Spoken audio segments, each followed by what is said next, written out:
Bonjour à toutes et tous. D'abord à tous ceux qui ont accepté de donner leur point de vue sur notre manifeste de l'économie sociale et solidaire, mais aussi à tous ceux, toutes celles qui ont décidé de regarder par YouTube ou par Facebook du Parti communiste cette prestation, ce marathon de 16 acteurs de l'économie sociale et solidaire qui ont accepté de dire leur point de vue sur notre manifeste. Nous sommes 20 auteurs et nous avons voulu réfléchir collectivement sur ce qu'est et ce que pourrait être l'apport de l'économie sociale et solidaire au dépassement du capitalisme dont on voit bien aujourd'hui combien il est néfaste. Nous avons essayé de décrire ce qui s'apparente à du communisme déjà là. Nous en avons évalué les obstacles à son développement et nous avons regardé comment développer, comment améliorer l'économie sociale et solidaire pour aller dans le sens d'une véritable alternative. Merci beaucoup Sylvie et bonsoir à tous. Mon point d'accord principal, on va dire, parce que j'ai évidemment des désaccords par ailleurs, avec le livre, c'est le fait que l'ESS c'est d'abord un projet politique. Même si dans la loi de 2014, elle n'est pas présentée comme ça, mais une loi ne pouvait pas dire autre chose, à mon avis, que le fait que c'était un mode d'entreprendre et qu'on a défini par la loi. Le fait que ce soit un projet politique, c'est les acteurs eux-mêmes qui doivent le définir. Je ne confie pas à la loi ni au gouvernement le soin de définir quel est le projet politique de l'ESS, c'est les acteurs qui doivent l'avoir. Et pour aller directement à la conclusion, même si je vais y revenir, c'est évidemment le sujet de la République de l'ESS, parce qu'en fait, on a une loi, on affiche des principes, des valeurs, etc. Mais tout ça ne fait pas un projet politique. C'est pourquoi on a lancé la République de l'ESS qui vise à doter l'ensemble des acteurs de l'ESS sous un format participatif auquel d'ailleurs le Parti communiste français peut tout à fait contribuer en direct sur la plateforme. Ça sera avec grand plaisir et nous avons un an pour aboutir. Par rapport au livre en tant que tel, je pense que les fondements qui sont exposés à l'ESS sont un peu plus complexes qu'ils ne sont abordés. J'entends que le Parti communiste essaie de s'approprier ou réapproprier l'économie sociale et solidaire. Je ne sais pas comment il faut le dire. Donc forcément qu'on va falloir chercher ce qui nous sert le plus peut-être dans l'affaire. Les origines philosophiques et même sociales de l'économie sociale et solidaire sont un tout petit peu plus variées que ça. Et je vais vous dire, à contrario, il y a un truc qui m'étonne assez, même si j'ai lu un peu tard, je crois que je ne l'ai pas vu. Finalement, ce qui fonde l'économie sociale et solidaire, c'est d'abord un régime de propriété. C'est pas la démocratie. La démocratie est une conséquence du régime de propriété parce qu'il n'y a pas d'autre moyen que la démocratie d'illustrer un régime de propriété collectif. Et je crois que ça n'apparaît pas trop dans le livre. Je vais bien le relire pour le vérifier. Mais à part de les formes identifiées que sont notamment les scopes, etc. J'ai pas vu que c'était ciblé comme étant une constante dans l'économie sociale et solidaire, quelles que soient les formes que prennent les entreprises de l'ESS. Après, évidemment qu'il y a d'autres fondements et je crois que la question de la non-lucrativité mériterait que on s'attarde politiquement sur l'affaire un peu plus longuement. Là, on n'aura pas le temps maintenant, même si la loi dit que ça peut être une lucrativité limitée ou encadrée. Je crois que c'est quand même aussi au fondement de l'affaire, il va falloir travailler un petit peu plus sur sa signification, d'autant plus que c'est difficile à expliquer. Lucrativité étant un terme péjoratif, vous y rajoutez une négation, ça en fait pas un truc super positif à expliquer, à vrai dire. Bref.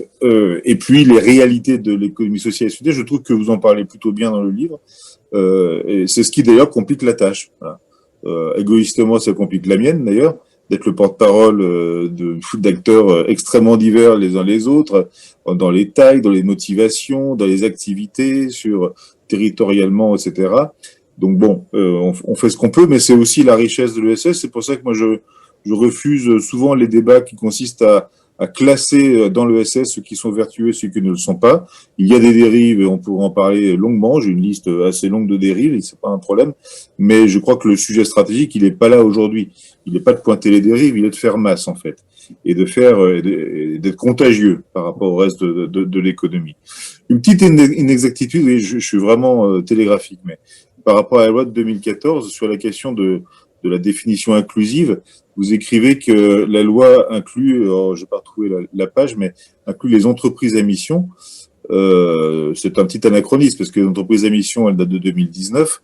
Ce qu'a dit la loi de 2014 en donnant une définition inclusive, c'est de dire qu'il peut y avoir des sociétés commerciales qui n'ont pas des statuts de l'ESS, mais qui en adoptent les principes. Et c'est d'ailleurs, je pense, la partie la plus oubliée de la loi, notamment par la loi Pacte, lorsqu'elle dit qu'il faut étendre l'entrepreneuriat, je ne sais pas comment, responsable ou autre. Les outils, ils existent dans la loi, le mode d'emploi, il existe. Pour convertir une entreprise de capitaux à l'économie sociale et solidaire, il suffit d'adopter les principes qui sont énoncés par la loi. Et je pense que c'est un sujet assez stratégique. Voilà. Les enjeux qui sont devant nous, ils sont de plusieurs natures, les enjeux liés aux activités. Vous les abordez d'ailleurs. Je crois qu'il y a aujourd'hui dans toutes les activités qui sont régulées, notamment celles qui sont régulées parce qu'elles sont de nature financière, que ce soit la banque ou l'assurance, un vrai problème de fond. Je ne parle pas de dérive pour le coup qui serait de nature individuelle, mais un vrai problème de fond structurel, à savoir que la forme de régulation affaiblit l'activité en tant que telle. Elle affaiblit aussi d'ailleurs, à vrai dire, la structure démocratique. Et puis, il y a une autre tendance dans les activités, mais je vais être vraiment synthétique, c'est la dépendance à l'État ou plus généralement à la puissance publique, et notamment ce que j'appelle, moi, la religion de l'appel à projet, qui tue à petit feu certains secteurs associatifs qui doivent se conformer à des cahiers des charges, qui privent finalement les associations de ce qui fait la substance même, c'est-à-dire l'engagement des personnes, la volonté de faire des choses ensemble, mais il faut juste répondre à un cahier des charges. Donc vous avez des associations comme ça qui existent juridiquement, bien évidemment, mais qui n'ont plus vraiment de réalité humaine derrière. Je fais une parenthèse sur les banques coopératives. Je suis un peu concerné en tant que vice-président du Crédit Coopératif. Permettez-moi de vous dire que je suis totalement d'accord avec vous sur ce que vous dites concernant la réhabilitation du sociétariat. Je ne sais pas les termes exacts. Et là, c'est un vrai sujet de régulation. Je l'expérimente tous les jours.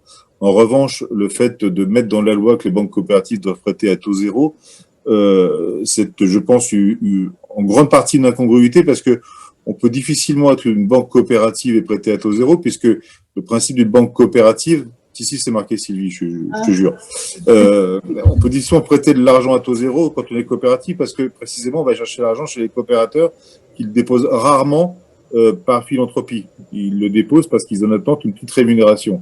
Si tu dois d'un côté rémunérer ceux qui déposent l'argent et en même temps prêter à taux zéro, autant dire que la banque n'existe pas en fait. Donc il y a une autre solution, mais elle n'est pas coopérative. C'est le fait que l'État nous prête de l'argent à moins que zéro, qu'on prête à zéro et qu'on se rémunère sur la différence. Oui, mais c'est plus une banque coopérative, à vrai dire. Bref, je ferme la parenthèse, mais c'est un débat par ailleurs assez intéressant. Les enjeux financiers, c'est la deuxième catégorie. C'est notamment le fait qu'on le voit dans la crise, les modèles, notamment associatifs, qui reposent sur l'accumulation prudente et de long terme de petits excédents pour constituer des fonds propres. Ces modèles-là sont très fragilisés lorsque l'activité économique n'existe plus, parce qu'il faut piocher dans les réserves et que les reconstituer est extrêmement compliqué, parce que si on est des sociétés de personnes, on a en principe à cœur de financer son activité en mobilisant les ressources des personnes et pas forcément ailleurs. Et c'est l'une des dérives qu'on peut avoir aujourd'hui, notamment incarnée par certaines franges de l'entrepreneuriat social, du coup d'aller chercher de l'argent chez les investisseurs, faute de pouvoir le lever en propre parce qu'ils ne sont pas tout à fait des sociétés de personnes, et du coup de se convertir d'ailleurs à certaines notions qui, à certains égards, me posent problème, notamment la notion d'impact, qui veut tout dire et rien dire en même temps, et qui peut amener finalement à se soumettre aux desiderata des financeurs, alors que l'économie sociale, ni même d'ailleurs l'entrepreneuriat social, n'a à se soumettre seulement à la logique des financeurs. Le troisième enjeu, il est pour moi démocratique. Évidemment, vous en parlez beaucoup, à juste titre, il y a un vrai enjeu de citoyenneté économique dans notre pays. Elle est en recul, elle n'est pas en progression, ce qui n'est pas vrai dans tous les pays d'ailleurs. Chez nous, elle est en recul, du fait d'une certaine conception classique de l'entrepreneuriat et de l'économie. Et puis, un enjeu beaucoup plus important encore, moi j'ai la conviction absolue que ce que nous faisons vivre en termes de démocratie dans nos organisations a un intérêt citoyen tout court, bien au-delà de la vie de nos organisations. Je pense que les comportements qu'on a en délibérant ensemble, en choisissant ensemble, en décidant ensemble, en agissant ensemble, c'est une valeur démocratique extrêmement précieuse pour l'ensemble de la société. Et vu les temps dans lesquels on vit aujourd'hui, où la démocratie est menacée, je pense que l'ESS offre une force de résistance, osons dire le mot, par les formes démocratiques qu'elle incarne. Et je pense que les gens qui s'engagent dans l'ESS doivent porter cette dimension-là parce qu'elle est utile à l'ensemble de la société. Je suis d'accord avec vous sur le fait que c'est une lutte idéologique qui aujourd'hui s'installe. Il faut parler clair, il faut créer un imaginaire comme vous le dites vous-même. Dans le cadre de la République de l'ESS, on dit il faut écrire le ou les récits de l'ESS. Donc, il faut choisir ses mots. Jean citait Gramsci tout à l'heure, il a parfaitement raison. C'est une bataille culturelle qu'il s'agit de mener. Donc, l'intérêt d'être clair sur les mots, il est là. Se mettre d'accord sur les mots va pas être si simple que ça. Vous utilisez notamment la notion de valeur d'usage à privilégier au détriment de la valeur marchande. On y est effectivement. Je sais pas si c'est... Enfin, moi, je comprends parfaitement, mais je ne sais pas si c'est totalement compréhensible pour le public. Donc, pareil que pour la non-lucrativité, on a des vrais sujets comme ça qui nous rendent incompréhensibles. Donc, il faut qu'on travaille là-dessus, mais je crois vraiment, effectivement, qu'on est dans cette lutte idéologique avec des concepts qu'il faut fortifier pour mieux les manier derrière. Et puis, il y a pourquoi faire. Moi, je crois qu'on incarne une économie d'intérêt collectif qui englobe d'ailleurs en partie les services publics. Moi-même, ayant été longtemps fonctionnaire, je n'idéalise pas le service public sur tous les sujets. Je pense même qu'on peut rendre des services au public sans être des services publics. Ça rejoint la question des communs. Et je pense que sur certains sujets, plutôt que d'imaginer que la réponse sera celle des services publics, en étant fidèle par ailleurs à l'idéal des fondateurs de l'économie sociale, on peut organiser des réponses collectives de citoyens sans forcément que ce soit des services publics. Encore faut-il les y encourager, les aider, en permettre le cadre législatif, que les activités s'y prêtent, que la puissance publique permette que ces activités soient exercées de cette façon-là. Mais la question des communs est de nature à régénérer, me semble-t-il, une partie de l'économie sociale et solidaire, y compris sur des sujets super stratégiques, notamment la question de la gestion des données. Évidemment, vous savez très bien à quoi je pense par rapport à certains types d'acteurs. Nos sociétés de personnes détiennent des données. C'est encore plus vrai dans les banques coopératives, les mutuelles, etc. À nous de faire en sorte de régenter ces données, leur usage, leur enrichissement à des fins citoyennes. Voilà, et l'enjeu pour moi, en deux mots pour finir, c'est qu'on arrive à nouveau à faire des choses un peu plus grandes que ce que nous sommes dans l'ESS. On est très individualiste finalement dans l'ESS parce que on est très isolés les uns par rapport aux autres. On fait très peu de choses ensemble. Si on veut relever ces défis, il va falloir les faire ensemble et pour faire des choses plus grandes. Voilà. Je suis désolé, j'étais aussi rapide que possible. Merci Jérôme de toutes ces critiques positives et nécessaires.